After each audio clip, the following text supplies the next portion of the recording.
Boa noite, pessoal. Já acostumamos que terça também é dia de live.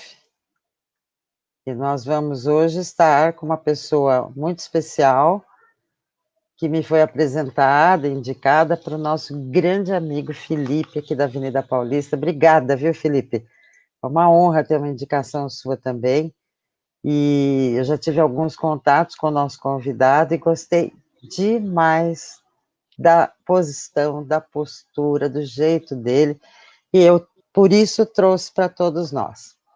Eu queria que o professor Daniel Motós se apresentasse, desculpa se eu errei o sotaque. Certíssimo. Obrigada. E a palavra é sua, professor. Bom, queria primeiro agradecer o convite, né, da Rafaela, parabenizar a iniciativa, né, acho que é muito importante a gente falar sobre suicídio, e nisso toda a iniciativa do Setembro Amarelo tem sido maravilhosa, algo muito importante, né? Sobre mim, para me apresentar, eu sou psicólogo, sou formado pela PUC São Paulo. Eu, depois da minha formação na graduação, fiz alguns cursos de extensão, né? Fiz um curso de 2 anos no Instituto Sede Sapienza sobre clínica psicanalítica e psicopatologias da contemporaneidade. Depois fiz um curso de 1 ano sobre clínica, para me aperfeiçoar um pouco mais na questão prática, né? E tenho trabalhado em consultório particular desde que eu me formei, e é uma grande paixão para mim, meu trabalho, o que eu faço. Tenho a sorte que muitas pessoas não tiveram de encontrar uma profissão que eu realmente amo e que sinto que posso ajudar as pessoas. Que maravilha. Ó, o Felipe está com a gente aqui, hein? Dizendo Eu boa noite. vi. Oi, Fê, boa noite. Que maravilha mesmo. A gente precisa de profissionais nesta área, então, mais ainda, que tenham paixão pelo que fazem, que gostem da sua profissão, porque essa área eu acho que exige uma dedicação, um estudo profundo, é o que eu enxergo aqui do lado de fora, né? E gostar de estudar, gostar de estar com os pacientes, se dedicar. Uma Sim, a impressão formação do de psicólogo leiga. é contínua, é uma formação para a vida toda. A gente faz faculdade, isso é importante, né? Mas a gente nunca deixa de estudar, nunca deixa de continuar se aperfeiçoando, buscando supervisão, buscando novos autores. Ela exige esse estudo constante e essa disposição para se rever e se repensar constantemente, né? Não é um tipo de trabalho que a gente pode fazer desimplicado, como se fosse uma simples técnica ou como um projeto que vem com um conjunto de regras prontas, né? Cada pessoa que aparece para vir falar com a gente é uma novidade, então a gente tem que também abordar cada pessoa que chega de maneira nova, né? Está sempre aberto para a experiência que chega, e para isso o estudo, o aperfeiçoamento é fundamental também. Daniel, professor Daniel, Pode ser a só Daniel nossa... mesmo, não tem problema. Obrigada. A nossa conversa hoje, o nosso bate-papo, ele vem de uma preocupação longínqua minha, mas a oportunidade é o Setembro Amarelo, porque não porque eu acho que só em setembro temos que nos preocupar, mas é que sempre que há uma data comemorativa sobre algo, é o momento adequado para se falar sobre aquele assunto, para alertar as pessoas. Isso eu falo do Dia Internacional da Mulher, falo do Setembro Amarelo, falo do Outubro Rosa, enfim, são momentos adequados para se expor e para expor o problema. Durante várias, eu estou fazendo uma série de lives e várias delas, Daniel, têm o objetivo de descortinar assuntos escondidos na coxinha, trazer para o palco e colocar o holofote em alguns assuntos que a sociedade, ou alguns grupos, ou alguns segmentos, teimam em esconder.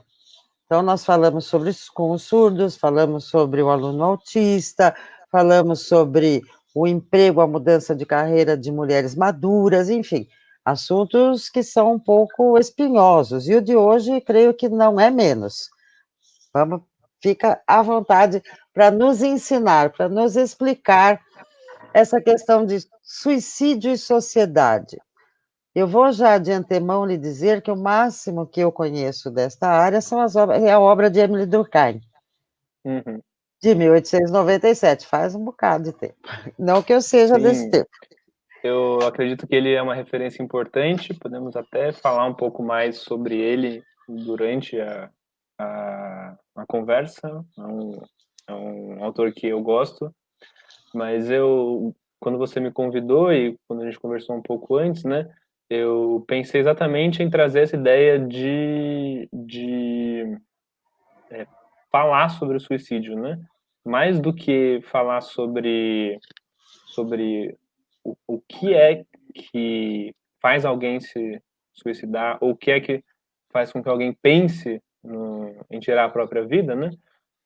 Sobre o que a nossa sociedade impede que se fale sobre suicídio. Então, minha fala é sobre os discursos e a dificuldade que nós temos enquanto cultura, enquanto sociedade, de falar sobre esse tema, né?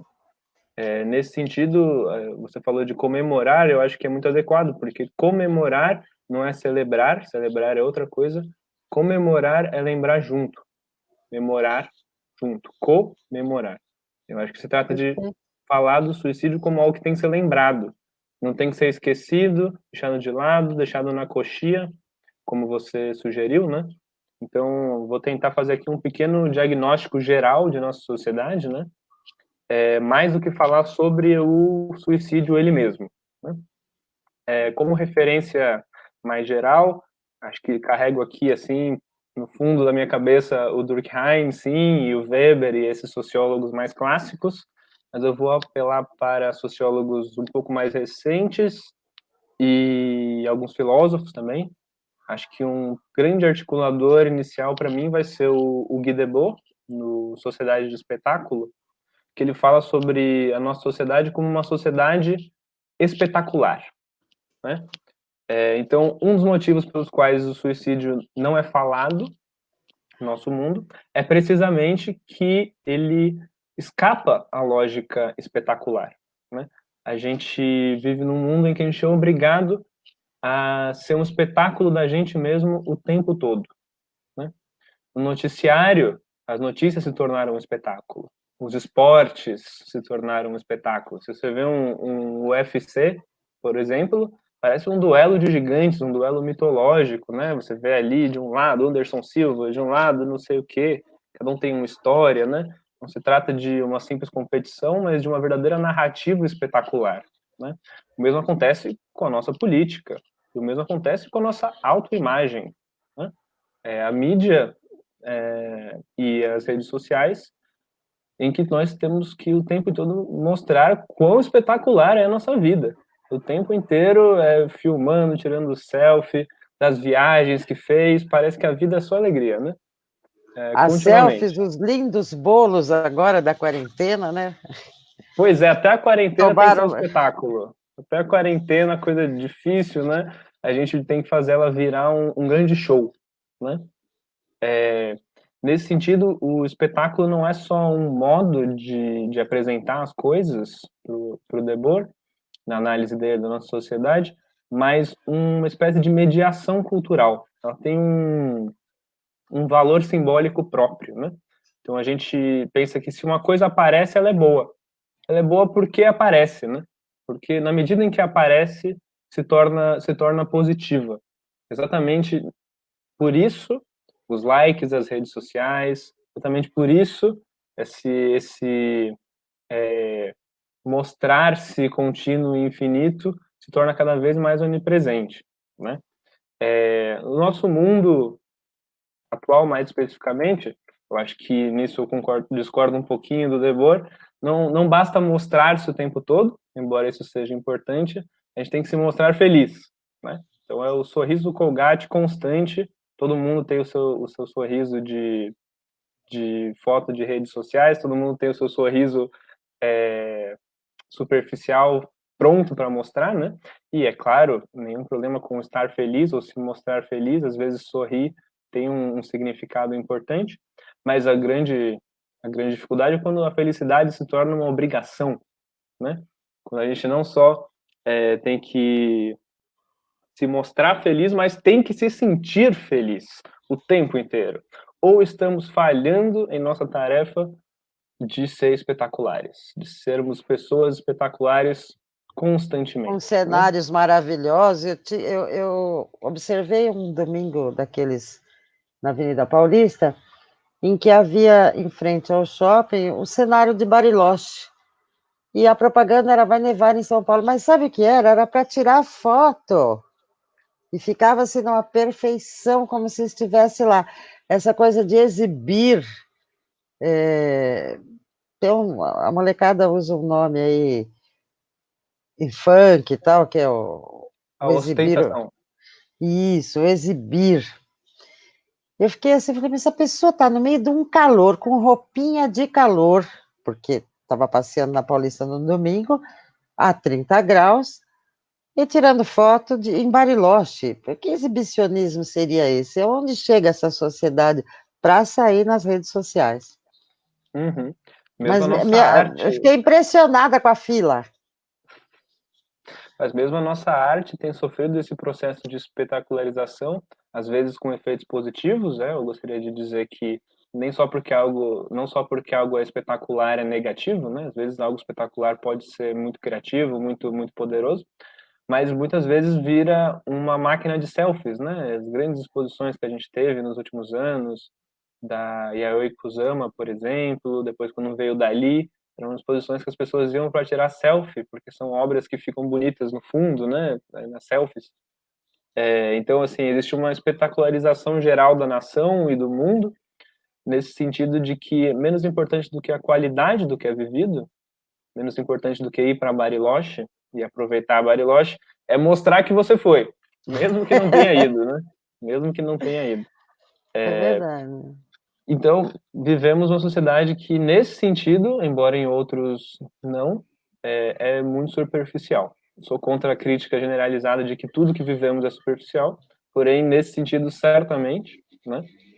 Especialmente na medida em que nós nos sentimos obrigados a mostrar só felicidade, só alegria, quando, por vezes, não estamos alegres, não estamos felizes, né? Lembro de uma conversa que eu ouvi certa vez na faculdade ainda, tinham dois amigos, não meus amigos, mas amigos entre si, que conversavam sobre a vida, né? E daí um perguntava pro outro, você tá bem? Como é que tá as coisas, né? E ele respondia, eu estou meio mal, cara, estou meio mal. E o primeiro, o que fez a pergunta, inclusive, disse para ele, sai daqui com essas bad vibes, sai daqui com essas Grande vibrações amigo. negativas. Grandíssimo amigo, né? E eu vi como o outro ficou envergonhado de ter se aberto nessa relação, exatamente porque ele mostrou algo que não era positivo. Ele mostrou algo que não era alegria espetacularizada, e isso não coube ali naquela relação. Tenho certeza que existem relações em que isso cabe, o mundo não é um mar de superficialidades, mas existe uma regra geral que indica que a felicidade se tornou uma obrigação, né? E, por esse motivo, Verdade. quando vamos falar do negativo, do suicídio, da depressão, da tristeza, dos nossos conflitos internos, nos sentimos envergonhados, sentimos que estamos fazendo algo errado. Errado é ter um sentimento que, ou melhor, errado mostrar um sentimento que não seja alegria, né? Então aqui identifico um primeiro problema de por que é tão difícil para a nossa sociedade tratar do suicídio. Tratar do suicídio como uma realidade, porque é uma realidade, né? No Brasil, 32 pessoas se suicidam por dia, mais pessoas morrem por dia de suicídio do que AIDS, por exemplo, né? Um problema muito sério. Apesar disso, não falamos de suicídio, né? Quer dizer, quantas vezes na escola você discutiu o suicídio? É Pouquíssimas. verdade. Prevenção contra a AIDS, centenas, né? Por quê? Porque é um excesso de negatividade numa sociedade que não comporta negatividade, que rejeita, exclui e esconde aquilo que é o negativo. Nós tivemos essa semana, Daniel, há uns 10 dias, um caso aqui na Paulista. Na Avenida Paulista, tem, ao longo das décadas, sempre tem algum caso ou outro, em condomínios, às vezes, mas nós temos no Mirante, ali atrás do MASP, vários casos de jovens recentemente, não são poucos. E ontem, a Via Anchieta ficou com as duas pistas de manhã cedinho completamente paradas, tanto ida e volta para a Baixada Santista, por conta de uma pessoa que estava na primeira ponte ali perto de São Vicente, pronta para se jogar, não é? Então, não é tão raro como as pessoas pensam, não, como as pessoas querem pensar, eu diria. Não, de forma alguma. Inclusive, é algo muito, muito comum, né? Tristemente, a gente não chega a ter nem noção dos dados das pessoas que tentam o suicídio e não conseguem. Muitos não buscam ajuda, acabam não indo para o hospital. Por esse motivo de uma sociedade que exige esse excesso de alegria constante, né, de espetáculo constante, muitas vezes, mesmo nós profissionais da saúde, acabamos um tanto excluídos do ciclo, porque a pessoa tem vergonha de contar para o seu psiquiatra, contar para o seu psicólogo que já pensou em se matar. Como se o próprio ato de pensar em tirar a própria vida fosse, em si mesmo, uma falha, né, social, uma falha pessoal, num mundo que esperaria de você uma alegria, uma positividade constante. Né? Essa percepção da pessoa, que pode não ser correta ou pode ser, de que ele não está correspondendo às expectativas do mundo, da espetacularização, do mostrar a sua felicidade, isso tem uma influência muito grande numa decisão dessas? Certamente, encontrar um lugar em que você possa falar sobre o que você está passando, dá um outro valor para aquilo que você vai fazer. Né? Acho que quando a gente sente que não tem com quem conversar sobre nossas decisões, as decisões elas ganham um caráter de impropriedade, elas não têm um lugar para existir no mundo, né? Elas são tomadas quase como um, um ato sem sentido, né? Um ato que não coube num mundo de discussões possíveis, né? Quanto mais a gente, por outro lado, pode falar daquilo que a gente quer, daquilo que a gente espera, daquilo que a gente pensa, mais realidade esses pensamentos ganham. E quando a gente ganha a realidade naquilo que a gente pensa, a gente tem a capacidade de elaborar o que está acontecendo, seja nossos sofrimentos ou nossas alegrias. Dá para fazer muita coisa de maneira imprópria e sem elaboração no momento de muita alegria também. Os apaixonados sabem muito bem disso, mas pelo menos eles têm com quem conversar, né? Então, nem todos os dias tem sol brilhando. Ontem estávamos a 30 e poucos graus, hoje chegamos a 16. Nem todos os dias as chuvas são ruins ou inundam. Elas podem ser boas para a lavoura, para o ar, para a poluição. Como é que se alcança com essas pessoas essa visão de que a gente não acerta nunca, nem tudo está bom sempre, tem dias que são piores e amanhã podem ser piores, podem ser melhores, tem notícia, assim, no mesmo dia, você pode ter uma notícia espetacular e uma notícia péssima. Como é que essas pessoas, como é que a gente identifica para ajudar? Como é que essas pessoas podem ser ajudadas? Porque elas vivem nessa mesma inconstância que nós, que todos nós. Elas estão conosco na nossa sociedade. Uhum, sem dúvida, Rafaela. Eu acho que todos nós temos dias bons e dias ruins, né? E acho que quando estamos num dia ruim, pensamentos negativos de todos os tipos são inevitáveis. Nem todo mundo já pensou em cometer suicídio, mas muitas pessoas já pensaram coisas ainda piores, né? Em momentos de dificuldade, de sofrimento. Acho que a grande grande ponto do que eu gostaria de trazer é poder dar lugar para falar dessas experiências, né?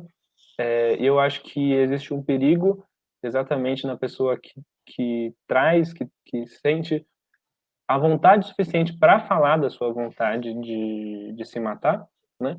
Receber do outro com quem se abriu uma, uma advertência moral, né?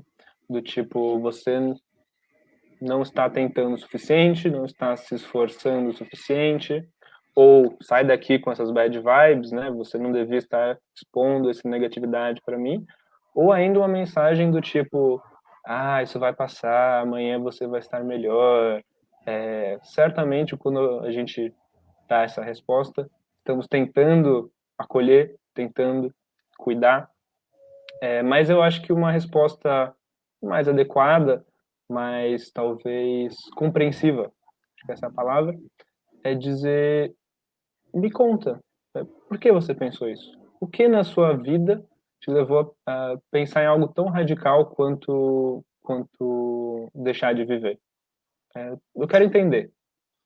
Essa minha pergunta tem lugar, Daniel, porque eu vou dizer que nos idos de 97 eu fui a uma festa com os amigos, amigos do tempo da escola, na época era o técnico, o ensino médio. Lá nos encontramos vários, e um deles ficou conversando um tempo comigo e dizendo que teve a namorada, teve uma loja, que o carro dele foi. E eu entendi vagamente que ele tinha vendido a loja, brigado com a namorada. Ele conversou com outro colega nosso, para que ele passou a mesma coisa.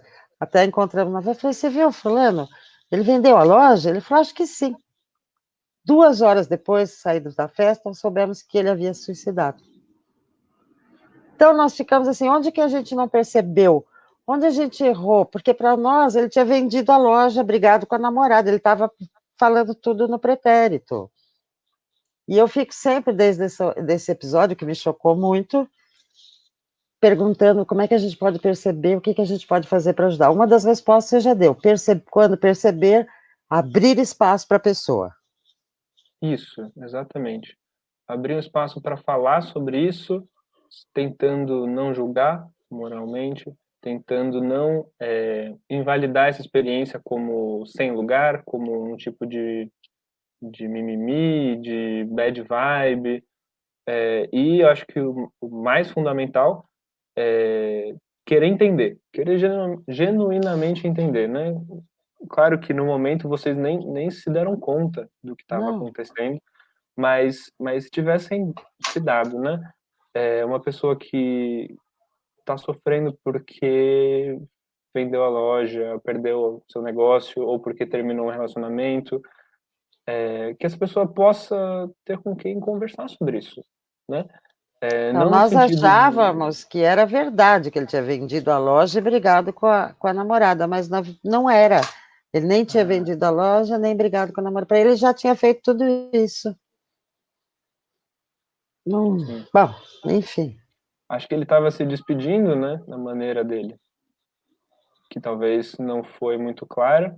Talvez o mundo talvez também não tenha ajudado ele a poder falar sobre isso de forma mais clara, né? Que é que realmente ele queria, o que ele realmente ele pensava naquele momento. Então é isso. A primeira lição nossa aqui é abrir espaço para a pessoa poder, de alguma forma, se identificar e colocar sem que nós tenhamos nenhum julgamento. Exatamente. Abrir o espaço, abrir o caminho e talvez até encaminhar, se der certo a conversa, né? Esse é um ponto importante, eu acho, que é exatamente uma sociedade do espetáculo, por vezes também com o melhor dos sentimentos, por vezes também, tende a patologizar o suicida, né? De forma a considerá-lo algo como um doente, considerá-lo algo como alguém que está fora de si, alguém que está enlouquecido, né?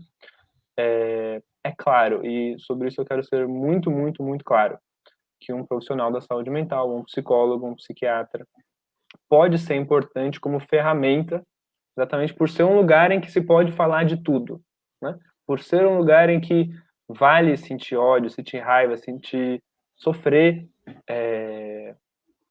sem que isso implique necessariamente num julgamento moral.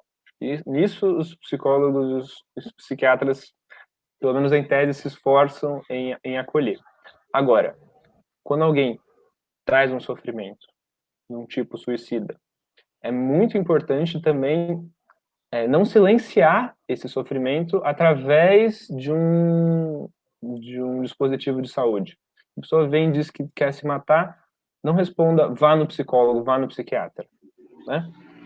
Porque a pessoa que ouve isso já se sente um doido, porque ainda há muito esse preconceito de quem vai no psicólogo, quem vai no psiquiatra é louco. Nossa sociedade brasileira tem uma frase horrível é o tapinel, né? A pessoa É, fala algo que não se encaixa nos ditames da alegria do espetáculo, ela já tá pinel. Então, está deprimido, está ansioso, pinel. E isso é muitíssimo incômodo para as pessoas que pensam em se suicidar, que o desejo delas não é levado a sério, né? Mesmo como doença, ele é silenciado. Então, óbvio, encaminhar para um isso, psicólogo, isso encaminhar. combina com a pergunta da nossa participante Áurea, que ela diz que é difícil perceber, porque a pessoa não se expõe, não comenta, nem há espaço para ela comentar, e às vezes nem ela quer que tenha espaço, né? Sim, realmente, há pessoas que preferem não se abrir, né? Mas exatamente são ajudadas nesse processo de auto-isolamento por um mundo que diz para elas que elas não podem se abrir, né? Quando a gente consegue criar relações humanas em que a sinceridade é valor fundamental, é mais fácil falar sobre isso. Existe alguma estatística mais atual sobre a idade, gênero da quantidade? Porque eu tenho notado um aumento neste momento, de uns poucos anos para cá, não é neste momento quarentena, não, que eu não sei como é que está, mas tenho notado assim, esses desafios para os jovens na internet, essas vergonhas de se. A pessoa tem que ser uma modelo skinny 100%, não pode ter uma celulite para poder tirar uma foto na internet. Quer dizer, existe um aumento em função dessa globalização tecnológica? Sim, na verdade os números estão aumentando entre os jovens, sim, isso é muito preocupante, mas eu acredito, isso é uma tese minha, não vou me apoiar aqui em nenhum sociólogo, nenhum outro autor, mas que nossa sociedade passa por um momento de amplificação do sentimento de vergonha, como um grande regulador social. Em outras sociedades marcadas por esse sentimento, por exemplo, a sociedade japonesa, o número de suicídios sempre foi muito alto, especialmente entre jovens, jovens que não passam no vestibular, jovens que têm vergonha do seu corpo, da sua sexualidade, da sua imagem, especialmente da sua imagem, né? Como nos tornamos cada vez mais uma sociedade regulada pela imagem, nos tornamos também uma sociedade cada vez mais regulada pela vergonha. E a vergonha, diferentemente da culpa, não tem perdão. A vergonha tem purificação ou aniquilamento. Aquilo que é imperfeição deve ser extirpado, ou você mesmo deve se extirpar. Daí um aumento nos casos de suicídio ou de violências sem muita mediação da conversa, né? Que eu acho que é mais um sintoma de uma sociedade espetacular. Falando ainda dos não doentes, porque eu acredito que algumas pessoas podem não ter sofrido nada e decidirem, de repente, você, o técnico, vai me informar, tenho a impressão que decide naquele momento, eu vou e faz. E outras, sim, tem um histórico de alguns problemas. Mas tirando as problemáticas, até que ponto nós podemos perceber a influência, essa grande influência em alguém? Como é que a gente pode... Não dá para tirar da internet, não dá para tirar... Como é que a gente faz para trazer a pessoa para enxergar que eu não sou a Miss Brasil, que eu não tenho 18 anos de idade, mas estou ótima comigo mesma, que eu não gosto de uma foto ou outra que o nariz ou a gordurinha, mas e daí? Aquela sou eu, não gostei da foto, tiro uma foto melhor, vamos aí. Como é que a gente faz para a pessoa entender que o cabelinho não está bom, que não acorda bom dia, todos os dias? Porque eu notava muito isso em grupos menores, quando não tinha globalização. Grupos de adolescentes ou grupos de amigas mais velhas. Agora, isso é global. Eu acho que quando você me pergunta como eu faço para mudar a cabeça dessa pessoa que está muito preocupada com a sua autoimagem, né? Acho que cada pessoa é uma pessoa, não há uma fórmula universal, mas eu acho que se é possível ter uma relação doentia com a própria imagem, com o próprio corpo, com os próprios ideais do que a gente deveria ser, essa relação doentia só é possível num mundo doente, num mundo que ele mesmo criou esses ideais e criou essas exigências, né? Então, se a gente pode fazer alguma coisa, de novo, criar relações humanas em que esses ideais de positividade total, de uma imagem perfeita e espetacular, são secundários à qualidade da relação, à qualidade da, da vivência humana entre o grupo ou as duas pessoas que se relacionam, né? Primeiro a humanidade, depois as exigências morais, né?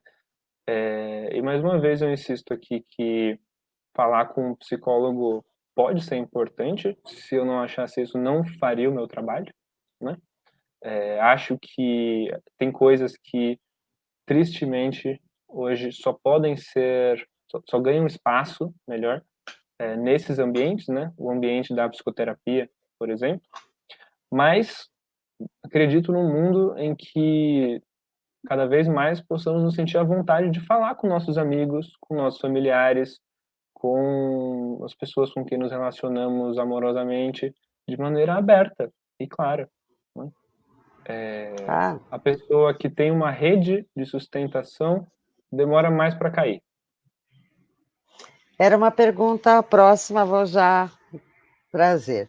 Rede de sustentação e o que um município, por exemplo, um ente público, pode fazer, que tipo de atividade pode proporcionar para essas pessoas se encontrarem, para essas pessoas, espaços em que elas percebam que aquele estereótipo maravilhoso que é obrigado a ser não é a verdade. Se existe uma forma sutil, uma coisa aprazível, agradável, que envolva essas pessoas que se obrigam a atender essas exigências. Eu acho que não há fórmula mágica de solução dos problemas, né? E aí eu sou psicólogo, não fiz políticas públicas, não fiz administração pública, não sei se eu sei responder, mas na minha experiência com CAPS, SECO, SECO Ibirapuera, por exemplo, ou CAPS Itapeva ali, né, perto da Paulista, Uhum. na rua Itapeva, acho que esses dispositivos que juntam saúde mental e cultura são muito importantes, né? Assim como a existência de parques, centros culturais, trazem, e SESC também, né? Acho que não é à toa que todo SESC tem dentista, porque para eles saúde e cultura não é para ficar separado. Eu tendo a Não, eu pensar dei o mesmo. nem esporte, eu acho que parques, áreas verdes são muito importantes. Eu mencionei isso porque nós tivemos uma experiência no Parque Trianon, em que um grupo de psicólogos ficava por ali, e tinha a plaquinha, se dispondo, se alguém quisesse conversar num ambiente agradável, não poluído, com uma natureza exuberante, e se esses espaços podem modificar alguém, essas atitudes, espaços verdes. Eu acho que São Paulo tem espaço verde numa certa área, mas você anda 10 metros para fora daquela área e você vê a rua sem uma florzinha, sem uma árvore. Acho que tudo isso contribui para a vida ser melhor, para a vida ser mais feliz. Eu vejo bairros completamente áridos, não tem uma arvorezinha plantadinha numa rua.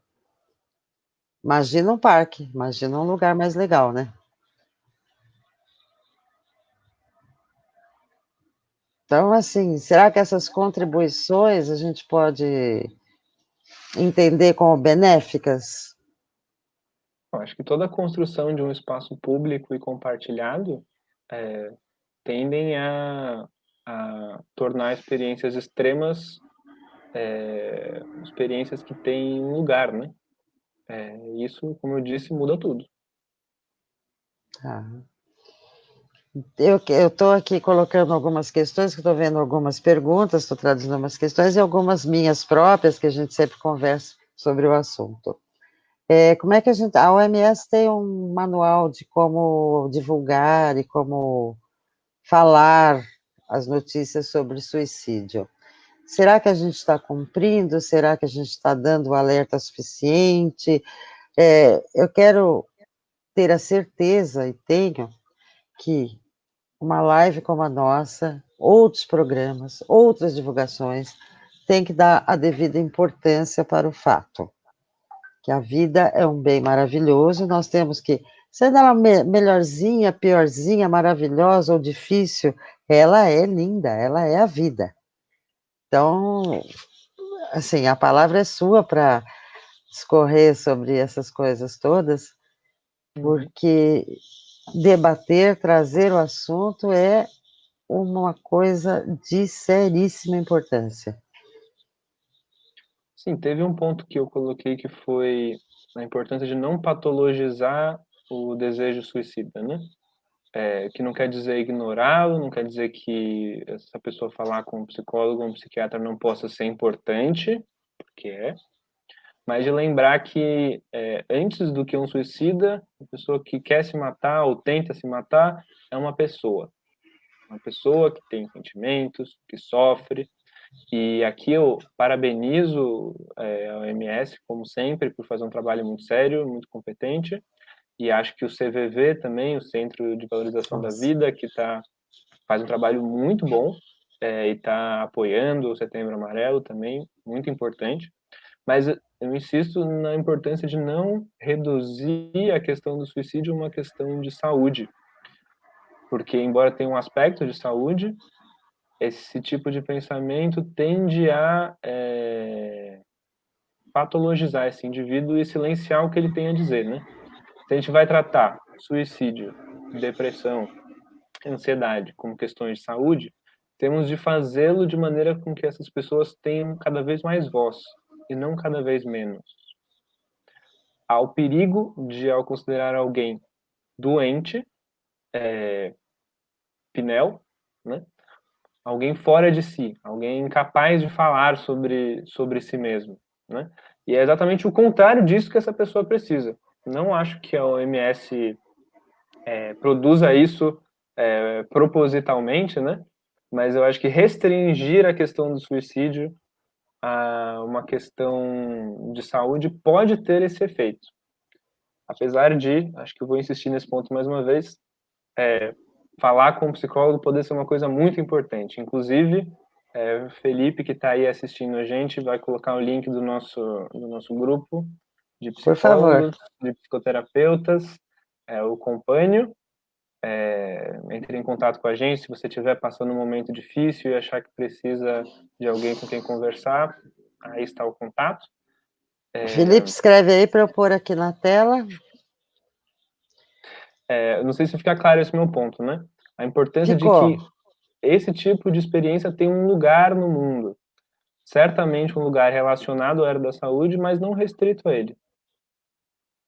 Entendi. Você acha que tem uma pergunta, o que fazer vendo a pessoa no momento indo suicidar, se suicidar, o que, que se pode fazer naquele momento? Se há alguma coisa a fazer, ou se os treinamentos das pessoas que socorrem são suficientes, ou que às vezes dá certo, não dá?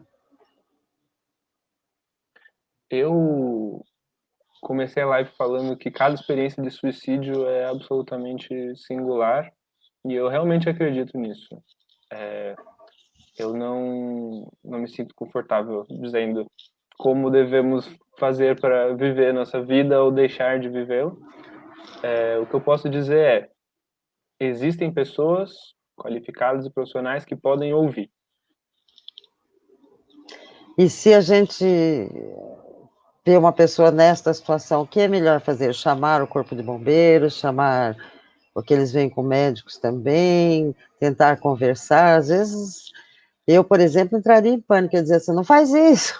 Não sei se ajuda, mas talvez fosse a minha reação. Acho muito importante, Rafaela, de que e como é que fica quem convive com quem tem desejos suicidas, né? Como é que fica quem é parte da família, é casado com ou enfim, né? Não importa qual tipo de relação. Acho que existe sim uma angústia muito grande, né? De que o outro, ao nosso ver, está jogando fora a vida, né? Também a culpa de que a gente sente quando a culpa dos que ficam, né? Porque muitas vezes acompanha a sensação de que não fizemos o suficiente, poderíamos ter feito diferente, né? Ou ainda esse pânico que você diz, né? Meu Deus, ele vai fazer, ele vai se suicidar. O que eu faço, né? Acho que ponto central disso tudo é a pessoa que pensa em suicídio é uma pessoa, né? Antes do que ligar para os bombeiros, ligar para a polícia, né? Embora, claro, que nos momentos de desespero a gente não pensa muito nisso, é se perguntar o que é que essa pessoa está passando? Como que eu posso ajudar essa pessoa? Porque eu conheço ela, né? Se alguém já passou por essa experiência ou passa por essa experiência, eu não conheço essa pessoa, né? Talvez como psicólogo, estando lá, agiria completamente diferente. Mas você conhece essa pessoa, você sabe o que ela pode vir a precisar. Melhor do que eu jamais saberia. Entendi. Quando são desconhecidos, o melhor, que estão assim pendurados na janela, o melhor é procurar ajuda mais competente. Quando são conhecidos, nós podemos tentar conversar e entrar naquele mundo que ele está escondendo, mesmo convivente com a gente. Eu acho que você vai saber, né? Sim, há uma Conhecendo, você perspectiva. vai saber se você chama o exército ou se você senta e diz vamos conversar. Eu acho que Oferece um cafezinho, senta aqui comigo.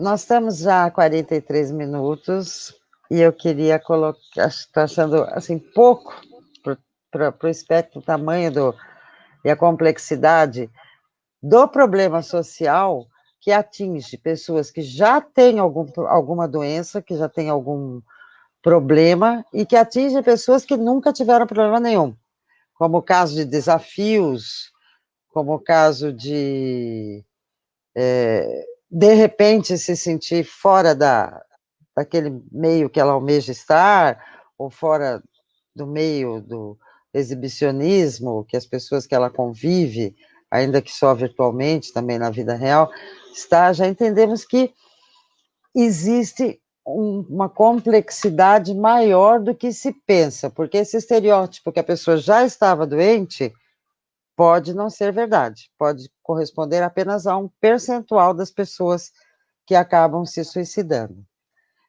É importante, estou deixando aqui o www.companio.com.br na tela, porque eu acho de suma importância.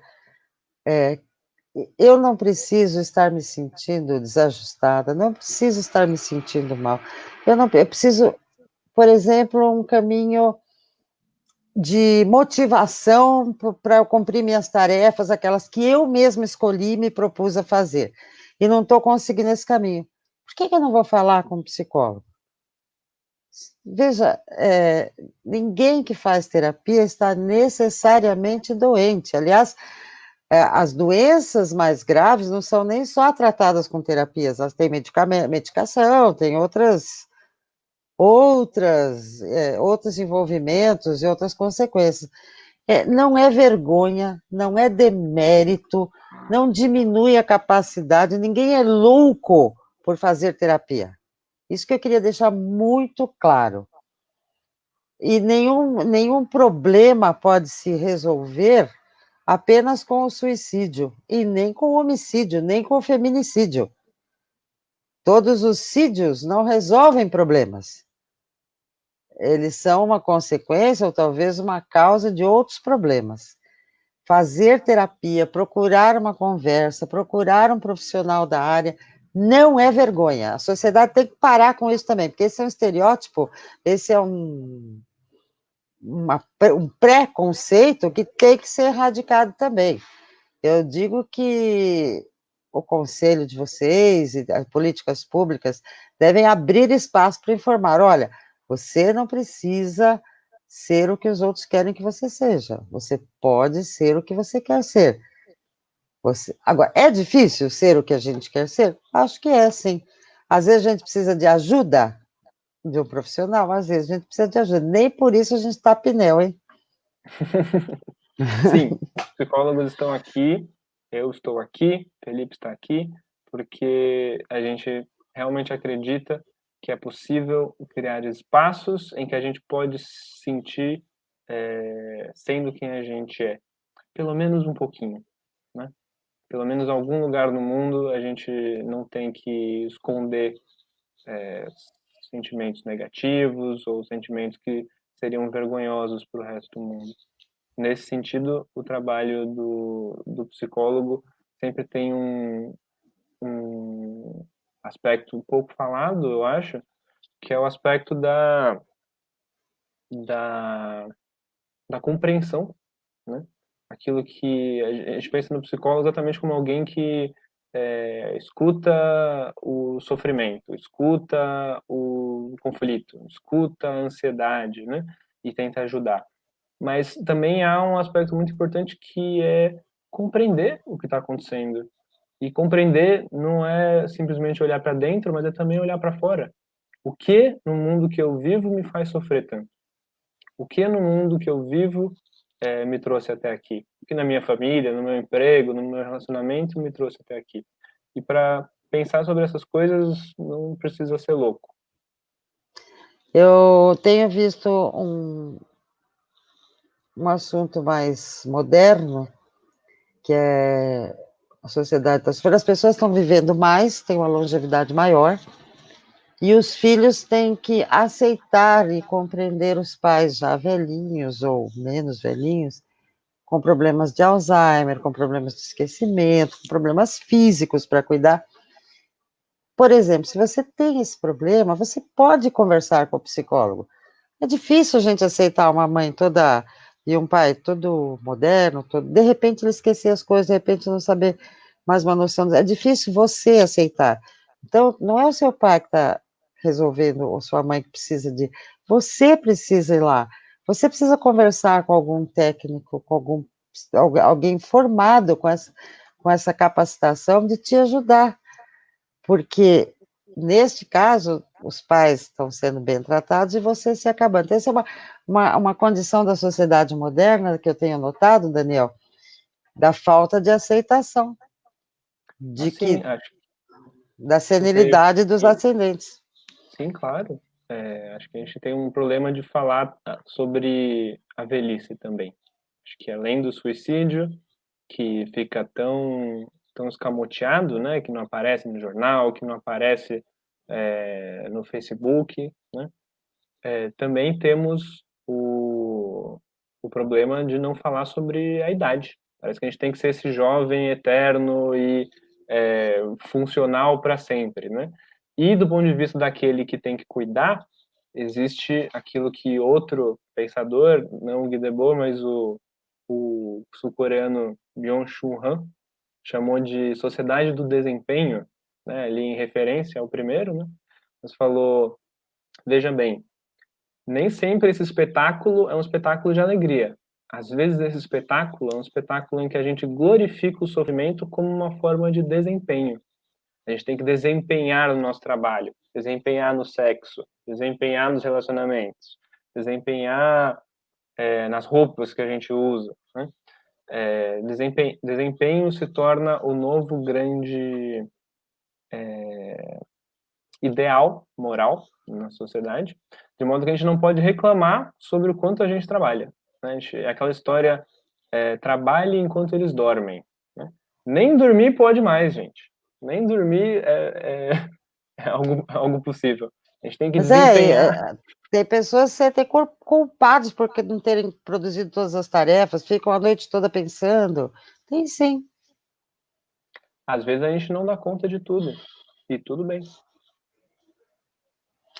Daniel, nosso tempo está acabando, mas eu teria assim milhares de comentários e perguntas e queria que você deixasse uma mensagem para o Setembro Amarelo, uma mensagem final e uma orientação para a sociedade. O que é que nós podemos fazer para, não estou falando de uma pessoa específica, para a sociedade melhorar, para a sociedade não estar sofrendo tanto com este momento moderno, não de quarentena, do aumento de suicídios. Creio que a minha mensagem é mais do que nada uma síntese, né? Se eu tivesse que falar assim, da maneira mais breve possível, isso que eu elaborei aqui um pouco mais de maneira prolongada, aceitar que não temos a possibilidade de dar conta de tudo o tempo todo, aceitar que não vamos ser maravilhosos, espetaculares o tempo todo, e aceitar que os outros não vão dar conta de tudo o tempo todo. E aceitar que os outros não têm que ser maravilhosos, espetaculares o tempo todo. Tentar criar um mundo em que a gente possa só ser humano. Frágil, desamparado por vezes, mas também muito criativo e muito potente naquilo que pode vir a criar. Todo ser humano forte em rochas também chora. Todo ser humano que chora também é capaz de enfrentar Golias. Então, nós vamos em frente. Cada um tem que encontrar o seu caminho. A minha mensagem para o Setembro Amarelo é: vamos acolher todas as pessoas, vamos ouvir. Às vezes é um mais desconhecido, às vezes é um que mora com você ou que está do seu lado. E vamos abrir espaços para esses debates sempre. Esses debates é que abrem a cabeça de vocês. E, por favor, pensem bem quando vocês tiverem algum preconceito contra a profissão de psicólogo, porque acho que aquele estereótipo é um preconceito. Então, quando vocês pensarem que terapia é uma vergonha, por favor, repensem, porque às vezes aquela ajuda que a gente não quer é a ajuda que a gente precisa. Um papo, um amigo, um psicólogo, um cafezinho com bolo. Obrigada a todos. Daniel, super, super obrigado. Felipe, um beijo para você. E sempre que vocês tiverem vontade de falar com nossos participantes sobre algum tema que seja importante para vocês, que vocês acham que a sociedade precisa voltar a debater e ouvir, este meu canal estará sempre à disposição de vocês, da companhia sua, do Felipe. Muito obrigada. Eu que Foi agradeço, uma Rafaela. honra recebê-lo aqui.